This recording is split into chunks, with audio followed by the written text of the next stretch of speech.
So my digital story is about how I decided to become an education major and how EDT 190 kind of helped me decide that that's not the thing for me.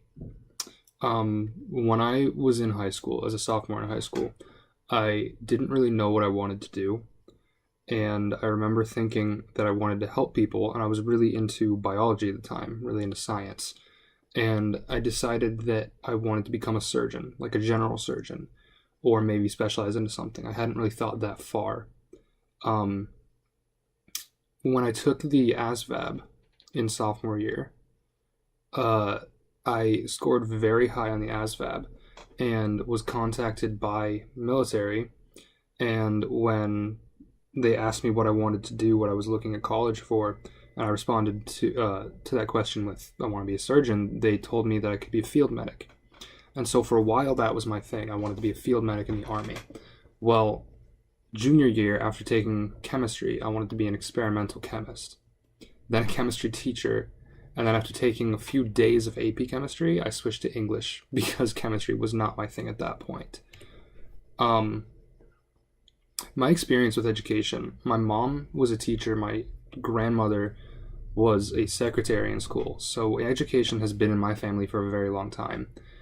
So when I decided to be an education major, my mom had some long talks with me about it and her experiences. And my experiences with education, I never really had to study in class. I never really had to study in school because it just kind of came naturally to me. I was a very gifted child. And up until high school, when I started taking AP courses, I didn't have to study to get my grades, and I was confused by the people that did have to study and spend hours studying. My friends, I've interviewed two of my friends for this story, they had two separate experiences. One was very successful and the other was not so successful. And when I'm talking about my friends' experiences, I think of my friend Nathan Lowry, who is a senior in high school right now at 16 years old.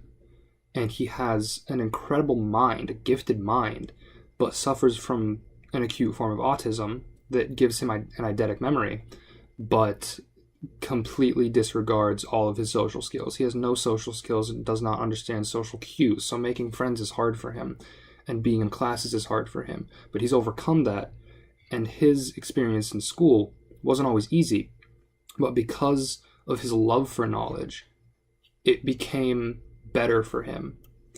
My other friend is Gregory Ehas. He's been a friend of mine since 8th grade when he moved to Ohio. He's one of my best friends, and I love him to death, but he's not the smartest kid. He was in a lot of my AP classes with me, and failed AP Biology and AP English our junior year.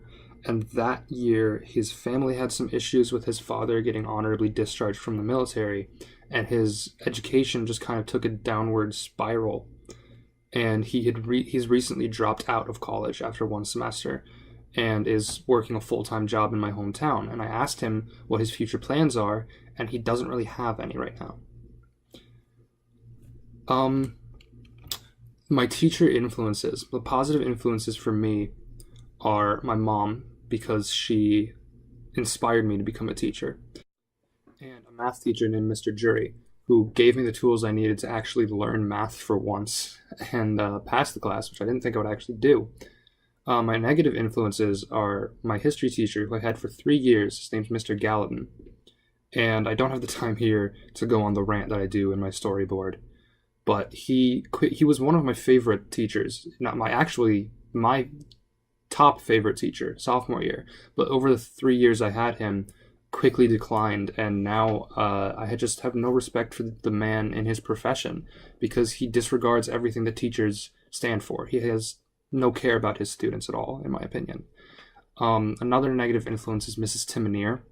She was my government teacher, a wonderful woman, but she did not have any of the tools needed to teach a class that was required by my school.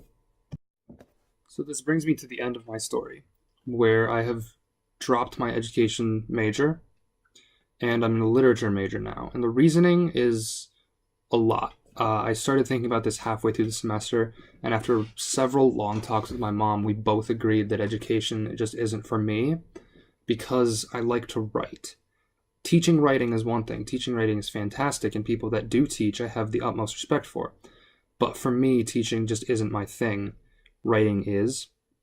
And with a literature major, I'll be able to do that. Maybe I could teach in the future at a community college or get a master's in education like my mom did. She was an English major with an education master's. But we'll see.